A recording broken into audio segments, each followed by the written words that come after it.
Welcome to A Drink of Wisdom with Nathan Drinker, and I'm Jay Wise. Thanks for spending some of your time with us. As a reminder, we're on Anchor, we're on Apple Podcasts, we're on Spotify, we're on Google Podcasts, we're on a bunch of other ones as well. You can also locate us at the A Drink of Wisdom YouTube channel for the video format. Lots of great things going on up there. Drink, great to have you along as always.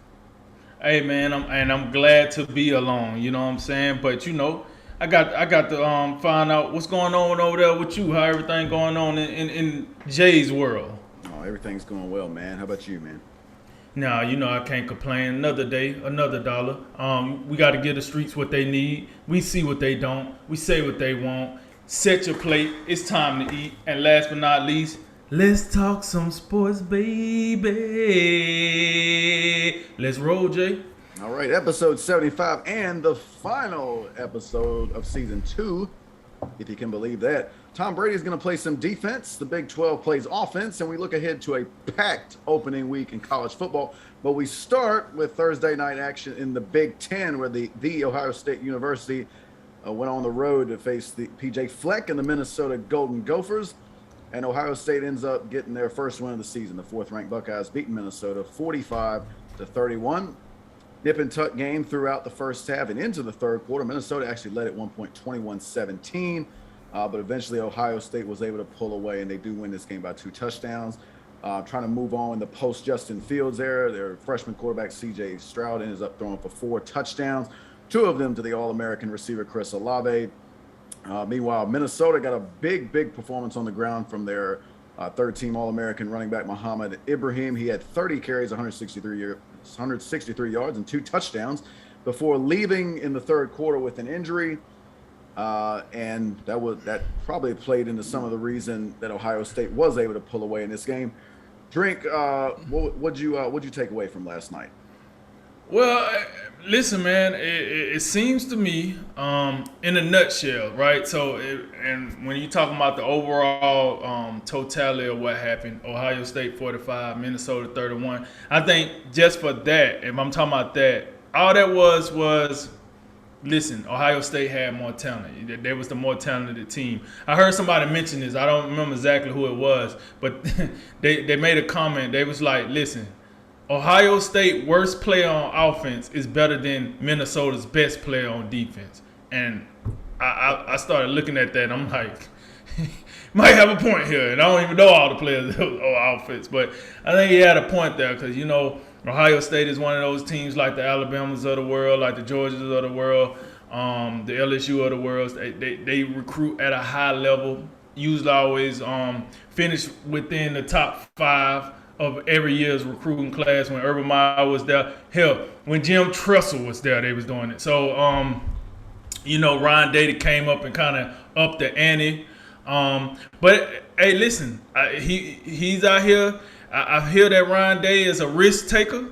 And listen, this is a risky move, rolling out your freshman quarterback, C.J. Stroud out there, first game on the road. Minnesota was a team we've been talking about here lately in the last 2 to 3 years, being a major player in the Big Ten. So this was a big test for him. Let's not get it twisted. Just because Ohio State is who they are, and Minnesota hasn't played well as of late. COVID year, and then they probably didn't have the year before that. But listen, Minnesota is a team, and as you see, PJ Fleck is a coach. But it was obvious, like, what needed to happen here. It's obvious. Like, Ohio State knew. You know what? It almost reminded me last night when I was looking at this. It gave me somewhat of the vibe of like Alabama, the 2020 Alabama team when it started. Like the offense was just crazy, right? So the offense was so good that the defense was like average in the beginning of the season, and it didn't matter because the offense was so good. It was just like, hey, just if the defense can get us 5 stops, we good. We're gonna win this game. That's kind of what I thought about the game last night. You mentioned Muhammad Ibrahim. Listen, that guy was the Minnesota offense. Like until Dalen Wright caught that one touchdown, which was a beautiful catch, by the way. that the touchdown in the back of the end zone over the defender. Muhammad was the offense. Like, for all intents and purposes, that guy was the Minnesota offense. It was plenty of plays where he carried Ohio State defenders like down the field on his back, running them over, stepping on them, wiping off his cleats. He was making some noise out there last night. But listen, at the end of the day, I can give you 2 people on the offense that really made some noise for Minnesota. That's it. Like, Tanner Morgan here, 14 for 25 for 205 yards, one touchdown and 0 interceptions. That's cool, but you ain't beating Ohio State with that. I'm sorry. You'll beat Michigan State with that, but you ain't beating Ohio State with that. I can tell you that right now. So that Minnesota found out some things. Now let me throw a caveat out here. I do know Minnesota was missing their number 1 receiver coming into this season. He did dress for warm-ups. Guess he went through the pre-game drills, and they decided that he just wasn't healthy enough to play the game, and they really needed him. Because I had, in the first quarter of this game, I sent you a message. I'm like, man, I don't know what Minnesota doing, these wide receivers doing, but they ain't giving Tanner Morgan no help. I mean, that first possession, I can't tell you how many times Tanner Morgan brings the ball in. He looking down the field, no separation whatsoever down the field, and he just gotta keep it and try to get him a little cheap 2 to 3 yards. You can't put your quarterback in that position and expect, success, longevity with that. You gotta get him like an opportunity to at least throw the ball down the field. Dylan Wright, I'm gonna give him his flowers. He came alive, but I wasn't really enamored with his consistency because he made a good catch, and then next possession, he dropped one, and then he dropped a few on him, and then that one possession, it was one possession where Morgan throw him one across the field. He see 41 for Ohio State, Josh Proctor coming across. He was like, nope, I ain't doing it. He just let the ball fly right past him. He's like, I'm not doing it. Nope, not today. And I can't necessarily say I blame him, but I did notice that. He was like, nope, not doing it. But here's the deal. College teams recruit for a reason, right? And that reason was on display last night. Listen, C.J. Stroud, that guy was a number 1 quarterback coming out of California. On the sidebar, do you know the top 3 quarterbacks that come out of California in the last 2 years was Bryce Young, DJU, and C.J. Stroud? And none of those 3 stayed in California. Just to throw the Pac-12. Or the Pac-12. Or the Pac-12, right. Right. You got SEC, you got ACC, and you got the Big Ten. Imagine that, right? But the talent was on display, man. You had Mayan Williams. Listen, that touchdown run, first of all, I don't know what Minnesota was doing on defense. I mean, the man, he stiffed on one player, and that was it. It was done. Beeline it. My man could have kept running to Canada if he wanted to. Like, he was out of here. That play Minnesota had zero chance to stop that play because the defensive call on that play was ridiculous. You had the young up and comer, the guy that was greatly hyped in the preseason when he signed Travion Henderson. He came in, he made an impact, caught a screen pass, and let's just say that was another Minnesota miscue where I was like, yeah. So when I see plays like that, that's why I do believe when people say the worst guy that Ohio State had on offense was better than the best guy that Minnesota had on defense. Because, I mean, at some point, Ohio State just realized they was Ohio State, and then they did what they do. And when I say did what they do, I would be remiss if I don't talk about these All-Americans that they got in the wide receiver corps. And listen, I hear a lot of chatter about Ohio State probably have the best and deepest wide receiver corps in the nation. We'll have to figure that out as the season goes. But I can't argue with that now. Chris Olave, listen, been a fan of the guy. Didn't really do much in the national championship game. But listen, that happened when you played Alabama last year. They figured things out, right? But, Chris Olave, Hey, this dude is good. Like I don't even know how he got so open on a couple of plays. Like it was the his first touchdown where Stroud kind of back there looking. Minnesota playing the I don't give up defense. I don't know what they was doing. The best player on the offense out here just running around here pitching a tent, selling hot dogs out of a truck. You can't find him. He gets wide open. Stroud floats it over the linebacker, and then that's a touchdown. Minnesota, it just Minnesota, you was doing good, then it looks as if they got laxed or something. I don't know. Or maybe, like I said, Ohio State realized they was Ohio State. And then, from now on, the second touchdown Olave scored in the second half didn't seem like much. It seemed like a play that should have been stopped. But once again, Minnesota out here, lost in the sauce, stuck in the mud. You get you a little.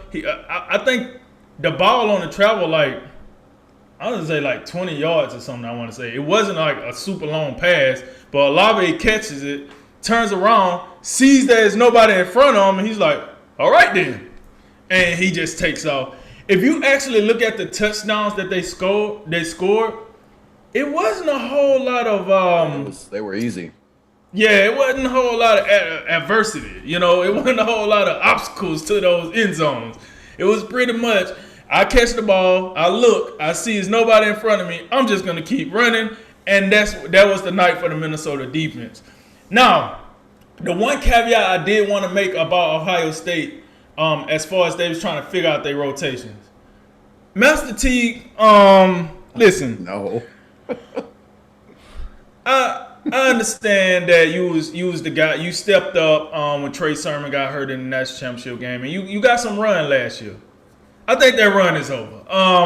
Unless one of these other young studs get hurt, I think that run might just be over, and you might be in the transfer portal next week, or at the end of the season or something. I mean, I say next week because you know how they get mad, man. They get frickle, and then they be like, "Oh, I'm out of here, transfer portal." But. Listen. Hey, those two guys, Henderson and Williams, I think they're going to get the job done for Ohio State this year. I think those two guys are going to get the job done. Teague, I'm sorry, 6 carries for 29 yards. It's a reason why. And yeah, I don't know about that. As far as the Ohio State defense, right? It's some cause for concern. It is some cause for concern. Yes, it is. And this is why I say that team remind me of the 2020 Alabama team early in the season when Alabama played Ole Miss, for example. That defense couldn't find a way to stop Ole Miss. It was just, hey Kiffin, just open it all up. Just do what you got to do. Well, I don't know if Ohio State will play that many teams in the Big Ten that stress them out like that. But for the first game of the season, you got a good glimpse of what you're going to get. Defensive line was pretty good. I didn't think the pass rush was all that impactful. But, hey, when they got to Morgan, they got to Morgan. We seen the fumble that was caused by, what's his name, number 5, Zach Harrison. We seen the fumble that was caused by Zach Harrison. And then Haskins Garrett's pick it up. And listen, you said this before the show. Big boy was moving. He was moving, folks. Oh, my God. He picked that thing up. Listen, he looked like the running back in the first quarter when he was running in the wide open field. Hey, man, he was moving. So that was nice to see.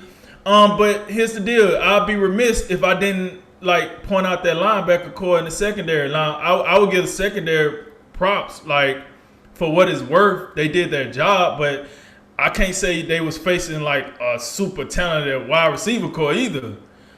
So I think they benefited from the fact that they was playing a team that didn't have a crazy wide receiver core. But those linebackers, they got some work to do in that linebacker. Muhammad he was out here. Listen, them linebackers was getting carried down the field, folks. I mean, one of the linebackers, number 30, his name was Simon. It should be Simon Backpack. Because he was out here getting carried like it's the first day of school. Simon says get ran over. Yeah, Simon says hold on for life. Hold on for your dear life. That's what Simon said, right? But those linebackers, I think I think they got a good lesson in this. This is real deal. This is the real deal. Yeah, you Ohio State got it, boom. But these teams gonna come to play. So with that said, to cap it off, man. Listen, Ohio State got some work to do. I do think it's still a good win for the first game of the season. You had to go into hostile territory. It was to max capacity. The crowd was beautiful. It was good to see a full live crowd at a college football game again. And listen, now here's the thing, right? Because I got what people saying about Ryan Day being a risk taker and all of that, but I'm starting to wonder because PJ Fleck made a comment. I'm gonna make them coach, and I think when he did make them coach and he made them sweat. When Ohio State plays a team that has similar talent, I think Ryan Day gets a little more suspect when they play a team that have equal or better talent. They ain't gonna play too many teams with better, but equal talent, right? I do look at Ryan Day a little funny on the light because he does seem to like wiggle and squirm a little bit, and then I guess he remembers I have the better team. And then they tend to get back into the mix. But first game of the season, I guess you can't be too critical. But, hats off to PJ Fleck for, at least giving us a game worth watching. And then hats off to Ohio State winning in hostile territory. Yeah, I guess my bottom line up front for this game would be, and for Ohio State, because they're obviously the headliner being ranked 4th in the country, is if you kind of survey the rest of the Big Ten, because I think we agree on, we kind of look at Ohio State with, especially their defense and the back end. And if I'm going off what Joel Klatt said, they got a nice defensive line. Their defensive line is pretty stout, and they're gonna hold up well. Not so sure about the rest of them, although I do like Josh Proctor. That dude flashes around the field. But Minnesota, obviously, if this was the Minnesota of a couple of years ago with Rashad Bateman and Tyler Johnson, I think it's a different story because you combine those two guys with Muhammad Ibrahim and Tanner Morgan. I mean, Tanner Morgan, he's 18-9 as a starter now. This is a guy who's won a lot of games, and I've generally been impressed with what he can do. But he looked like he didn't have a whole lot of a chance last night because, yeah, you're right. Like, the ball wasn't getting out on time, and normally that's because your receivers just ain't. They're unable to get open. And Joel Klatt says, this secondary, I think they might be a little of a weak link. Well, I mean, I guess they held up relatively well because Minnesota's weaponry ain't all that in full force. So what I'm thinking is, and I'm looking around the rest of the Big Ten, and I'm trying to think of, who is going to be able to exploit that? Because typically most Big Ten teams they normally go ground and pound, right. Like Penn State with Sean Clifford. Is he the guy that you think is gonna, air it out and beat up this Ohio State secondary? I'm not sure about that. Is Michigan gonna be able to give you anything? I don't even know what they're doing. We know Wisconsin historically is just it's just a running back factory. The quarterbacks are like, God, the names Alex Hornibrook come into play, and you're just like, oh, this ain't it. Like, you get in the 3rd and 5 and like, oh, just run the ball, So I'm just looking at that.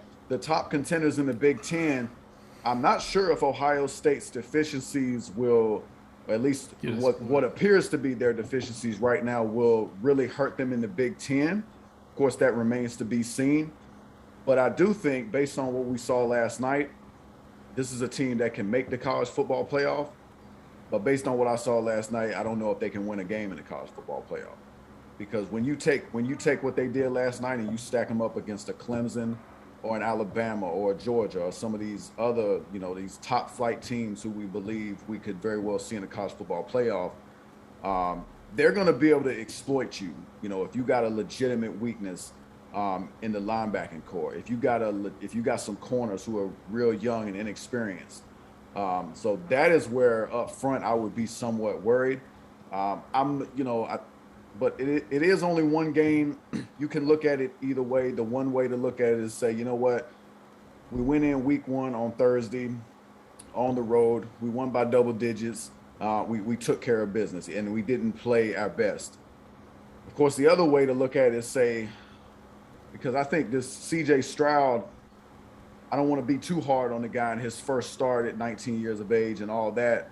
But I didn't think he was all that good in the first half. He missed. He had some bad misses because I think you illustrated quite well.